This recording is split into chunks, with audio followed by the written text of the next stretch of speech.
Syukur tugas saya untuk Diambil kemudian alih. bikin uppercut ternyata di Mbak Koni gitu ya. Saya nggak ekspektasi dari kiri apa nih, yang dari jadi kanan kegemasan ternyata. saya tersampaikan di Mbak Koni.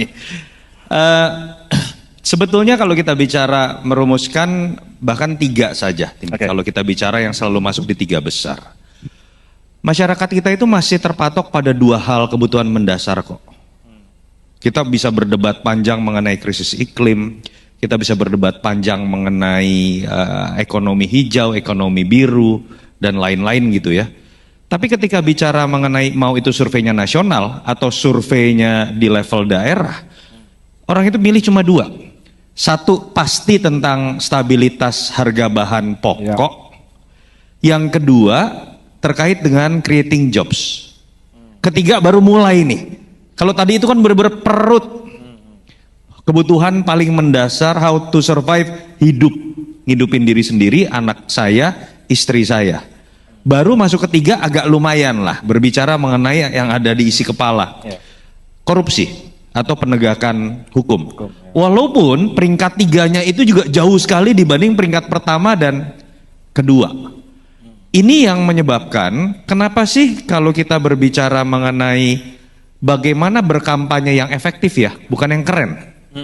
Bukan yang sesuai dengan kualitas fit and proper, tapi kemudian punya potensi menang, itu adalah bagaimana menerjemahkan 2 hal tadi, penyediaan lapangan kerja dan stabilitas harga bahan pokok.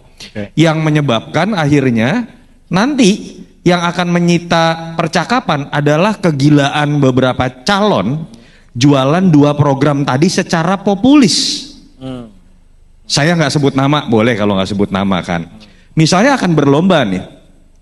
Ada satu calon yang dalam visi misinya di program pertamanya langsung menggunakan bahasa menjamin ketersediaan bahan pokok. Langsung poin pertama.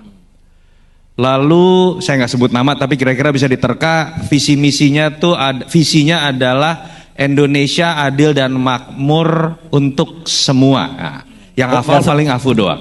Nggak sebut nama tapi cluenya Nggak sebut dikeluarin nama. Yang kedua ada yang lebih nekat lagi. Ya. Makan siang gratis buat siswa. Nggak sebut nama ya? Nggak sebut namanya nama, ya? nggak sebut nama. Udah tahu namanya tapi. Kita bisa berdebat kalau teman-teman ekonom itu langsung teriak duitnya dari mana 450 triliun APBN kita berapa? Tapi Bapak Ibu, apakah orang-orang di bawah tahu nilai APBN berapa? Apakah masyarakat di bawah tahu itu program yang dianggap populis dan tidak masuk akal? Enggak, itu imajinasi yang terasa membumi dan buat emak-emak lumayan gue belanja bulanan gue bisa berkurang setengah karena anak gue makan siang nggak harus gue kasih lagi ya, simple as that. Itu yang creating jobs nanti akan muncul di debat-debat juga kegilaan-gilaan tadi itu. Misalnya akan bicara mengenai cepat dapat kerja dengan angka-angka yang bombastis. Karena saya harus mengatakan seperti ini, Tim. Kalau ada pertanyaan, bagaimana sih membedakan kualitas dari visi, misi, dan program masing-masing calon dalam sejarah pemilu kita? Saya harus ngomong gini, saya bisa pastikan ketiga calon nanti, 3-3-nya pasti nggak realistis dan programnya tidak akan tercapai. Saya berani jamin. Kenapa? Contoh kecil deh. Semua nanti pasti berbicara hal yang paling general itu kan pertumbuhan ekonomi.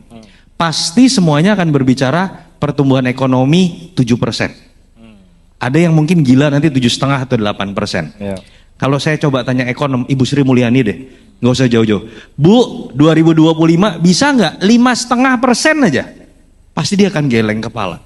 Tapi problemnya adalah tidak mungkin seorang calon bicara sesuatu yang realistis karena dulu Jokowi sebagai calon yang menang 2014 jualan udah 7%. 2019 juga 7% lagi. Apakah selalu tercapai? Tidak pernah tercapai sama sekali setiap tahunnya. Artinya kita akan melihat kompetisi yang dilakukan itu pasti akan menunjukkan angka-angka yang harus lebih bombastis dibanding pemilu sebelum dan saling ngintip di antara para calon. Problemnya sejarah memperlihatkan tidak pernah akan ada yang mencapai angka itu.